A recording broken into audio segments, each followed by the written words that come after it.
deu o capítulo de número 22, amor para com o próximo. Diz assim: vendo extraviado o boi ou ovelha de teu irmão, não te esconderá deles, restituí-los-ás sem falta a teu irmão.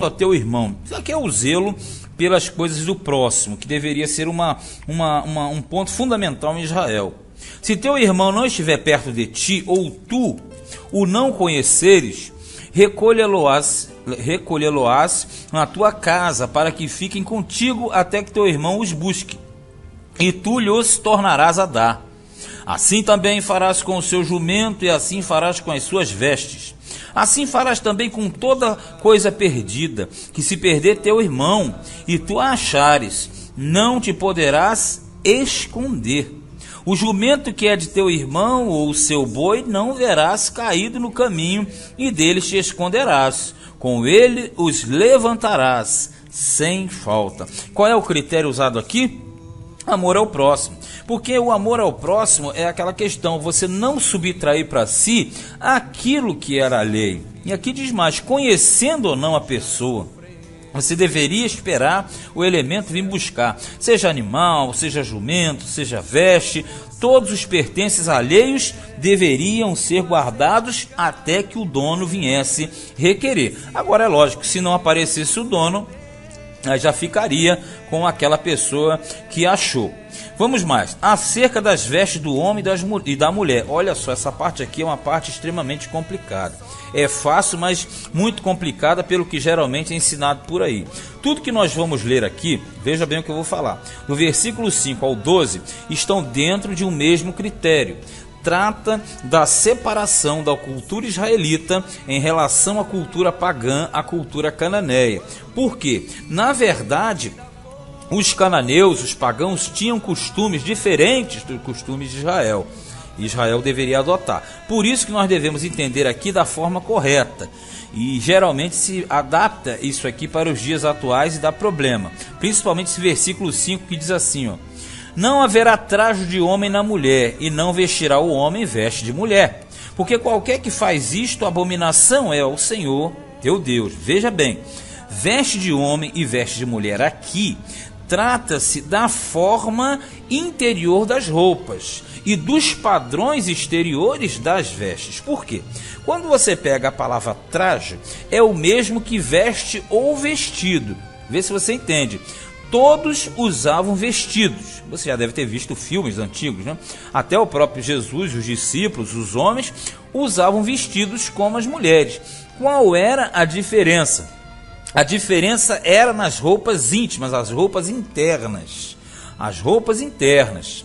E automaticamente na parte externa também, que havia a variação de formas. Então, na verdade, isso aqui não tem absolutamente nada a ver, como se costuma colocar aí, com calça comprida, a mulher não usa calça, mulher usa saia e vestido, não. Se fosse usado esse critério, nós homens deveríamos também usar vestido, porque isso é automaticamente cultural. Usar traje de homem e mulher aqui é que eles deveriam ter uma diferenciação entre os vestidos, porque os pagãos não tinham esse critério. E como o paganismo era misturado com questões de homossexualismo, com questões de lesbianismo, que nós sabemos que na verdade a lei de Deus não é a favor de tais práticas. E não estamos com preconceito com ninguém, simplesmente nós estamos falando para o povo de Deus. Aquele que não segue a palavra de Deus, ele está livre para viver a sua vida da forma que ele bem quiser. Agora, os servos de Deus é que não compactuam com tais práticas, mas também não devem fazer discriminação em nada, porque cada um é livre para escolher a sua forma de viver. Mas nós que estamos aprendendo aqui, ele está falando a respeito da diferença que deveria haver da roupa do israelita em relação à roupa do cananeu, porque o cananeu, quando fala veste de mulher, veste de homem, que eles não tinham critério. e automaticamente a roupa que um vestia, o outro vestia. Ele falou, em Israel não, Israel tem diferença, tem as vestes do homem e as vestes da mulher. Só que quando fala trajo, simplesmente troca a palavra trajo por vestido, vai dar a mesma coisa. Não vestirá o homem vestido de mulher, não vestirá a mulher vestido de homem. Então, na verdade, tem nada a ver com questões atuais, se você tem calça ou bermudas ou vestidos, porque se fosse usar no critério antigo, todos nós teríamos que usar vestido. E essa seria a verdade bibliocentricamente falando. No versículo 6 já diz mais outro. Quando encontrares algum ninho de ave no caminho, em alguma árvore ou no chão, com passarinhos ou ovos, e a mãe posta sobre os passarinhos ou sobre os ovos, não tomarás a mãe com os filhos. Deixarás ir livremente a mãe, e os filhos tomarás para ti, para que bem te vá, e para que prolongues os dias. Veja, outro elemento também importante. Todo o contexto aqui eu estou falando que é o mesmo. Se o elemento guardar traje de mulher e de homem, da forma que eles querem passar hoje, então também deveria guardar a questão dos passarinhos aqui.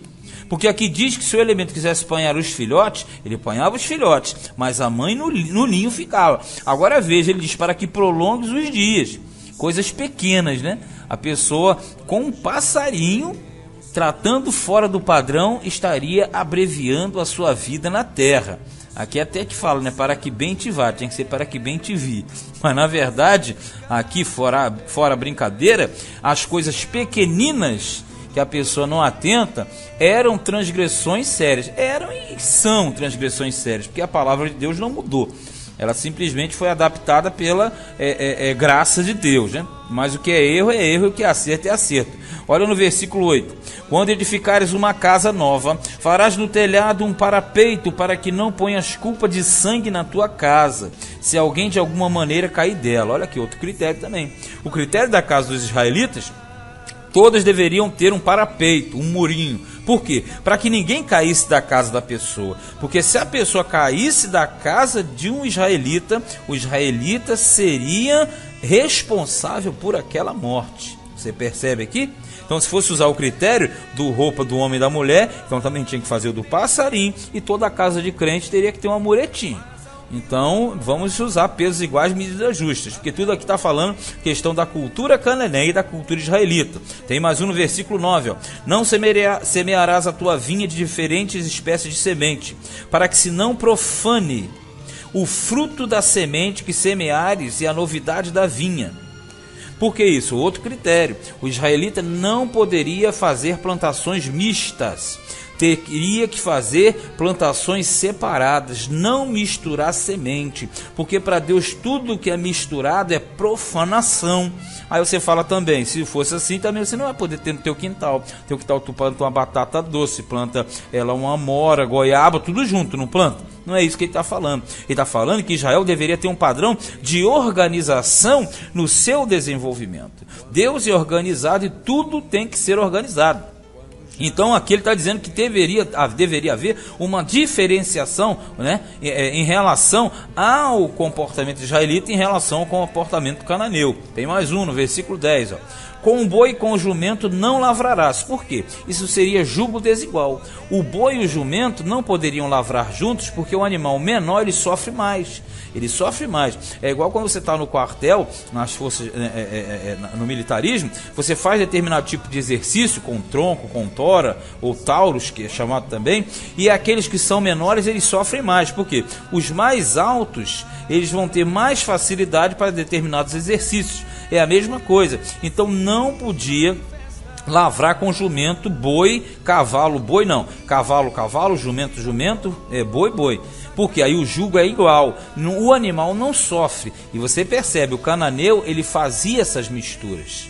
Então era uma injustiça para com os animais, porque Deus também criou os animais e vela e zela por eles. 11. Não te vestirás de diversos estofos de lã e linho juntamente. Olha aqui mais um. Se a pessoa usar aqui o pé da letra, ele vai falar que ninguém pode usar camisa estampada, camisa de times de futebol, roupas coloridas, não é nada disso. diferentes estofos, é porque as roupas cananeias tinham fundo de espiritualidade, tinha fundo ligado aos misticismos, aos cultos, às divindades pagãs. Então ele está dizendo que Israel deveria ter um padrão de roupa. É como se hoje você falasse, você não vai usar uma roupa semelhante à roupa que se usa nos cultos de feitiçaria, porque automaticamente você se fará semelhante e aí vão te confundir. É isso que ele quer dizer. Não está falando aqui de roupa estampada, que hoje em dia tem pessoas que pegam, que diz que não pode usar preto, pode usar amarelo, vermelho. Se fosse assim, ninguém pode usar branco, né? Porque branco é usado muito nas religiões afro, né? Então, quer dizer, critérios errados, entendimentos, compreensões totalmente errados. Aqui ele está falando da mistura e do envolvimento com culturas pagãs. Aqui no 12 fala uma repetição, algo que já foi tratado, diz assim: franjas porás nas 4 bordas da tua manta, com que te cobrires. Aí era a ordem, lembra?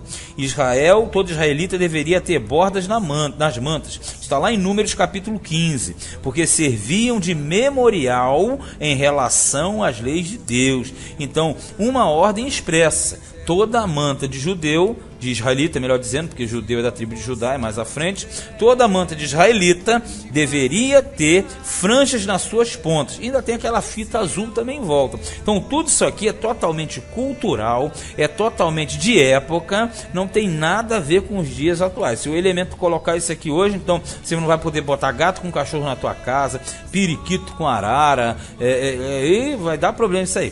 Como diz aí na gíria, aí vai dar ruim.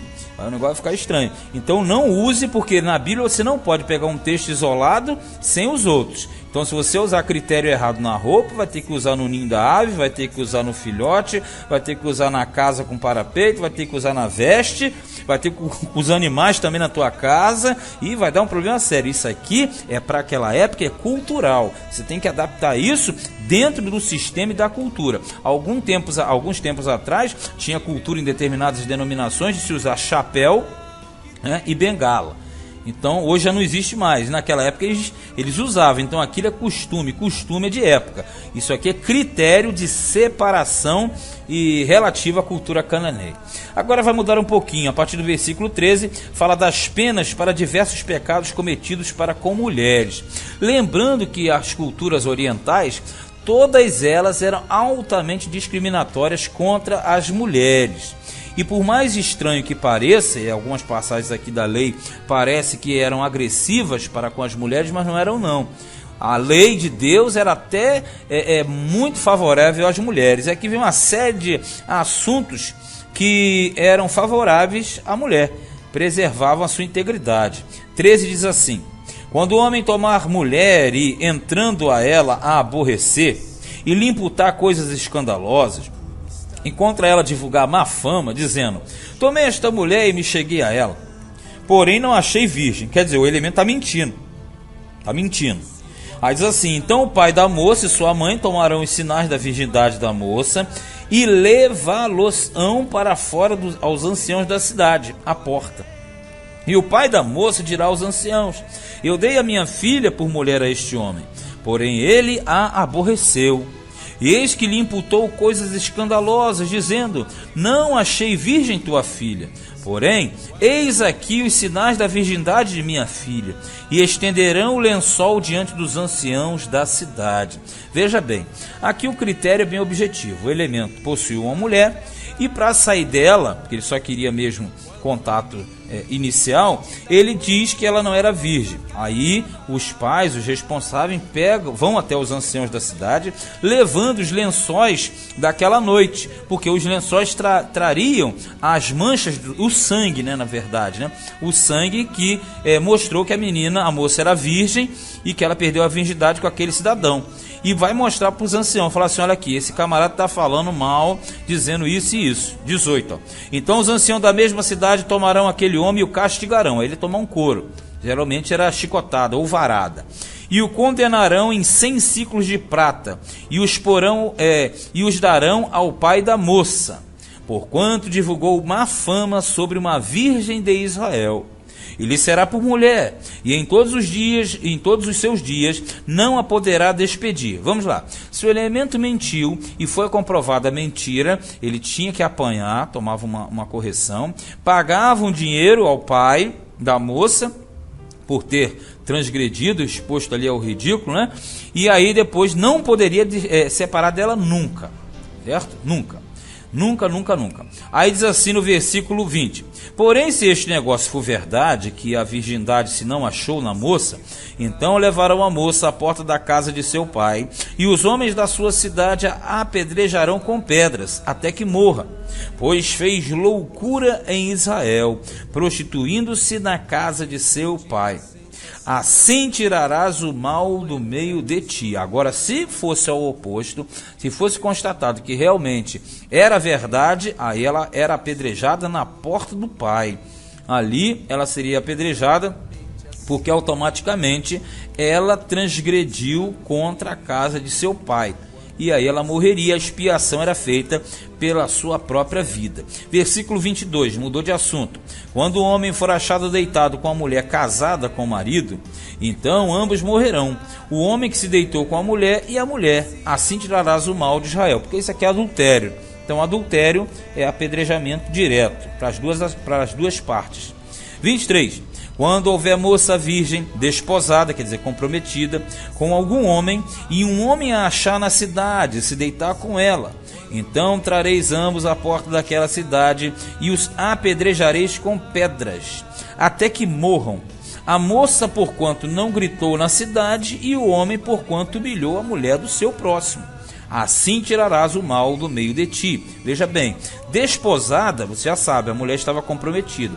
Um outro cidadão foi e deitou com ela, e ela permitiu. Então os dois morriam apedrejados. Por quê? Ela porque traiu o marido, que já não era marido ainda, mas já estava comprometido.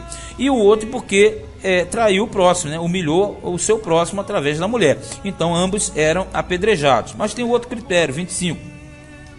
E se algum homem no campo achar uma moça despojada e o homem a forçar e se deitar com ela, então morrerá só o homem que se deitou com ela. Porém, a moça não farás nada. A moça não tem culpa de morte, porque como o homem que se levanta contra o seu próximo e lhe tira a vida, assim é este negócio. Porque aqui funcionou como estupro, né? Ela foi violentada, porque ela não queria se envolver com o cara e o camarada a forçou. Agora diz aqui no versículo de 27, número 27. Pois a achou no campo e a moça desposada gritou e não houve quem a livrasse. Quer dizer, ela gritou, ela estava sendo violentada. Quando um homem achar uma moça virgem que não for desposada, quer dizer, não tinha compromisso com ninguém, e pegar nela e se deitar com ela, e forem apanhados, então o homem que se deitou com ela dará ao pai da moça 50 ciclos de prata. Você já sabe, indenização, um dote. E por quanto a humilhou, e lhe será por mulher, não a poderá despedir em todos os seus dias. Mesma coisa. Ele foi, se deitou com ela, aí pegou, ele paga a indenização, ele não apanha, porque aqui no caso a mulher não era comprometida. Então ele simplesmente paga o dinheiro para o pai, casa com ela e nunca poderia colocá-la fora. Veja só. Versículo de número 30. Nenhum homem tomará a mulher de seu pai, quer dizer, a sua madrasta, que não é a mãe, é porque o homem tinha várias mulheres. Nem descobrirá a ourela de seu pai. O que é descobrir a ourela do seu pai? Descobrir a manta. Quando fala ourela, é a mesma coisa que você levantar o vestido do seu pai e mostrar as partes íntimas dele. Você estará envergonhando o seu pai. Então, na verdade, quando um homem tinha contato com uma das mulheres de seu pai, ele estava expondo o seu pai. Então, na verdade, isso aqui era como se ele estivesse fazendo o quê? Expondo a nudez de seu pai. Então, aquilo ali não era permitido. Então, não podia o filho ter relações com a mulher do pai. Isso aconteceu lá atrás com Jacó, não foi? Jacó, ele teve 12 filhos, e um dos seus filhos, Rúben, o primogênito, ele deitou com a Bila, que era uma de suas concubinas. Como consequência, Rúben perdeu a primogenitura, para você ver como é que o negócio era muito sério. Só que lá era antes da lei. Lá era costume do semita. Aqui é ordenança, é lei e deveria ser automaticamente guardado. Agora percebeu do versículo 13 até o 30, somente ordenanças a favor da mulher, preservando a sua integridade. Como nós falamos, na cultura do Oriente Antigo, mulher ter essas regalias era muito raro.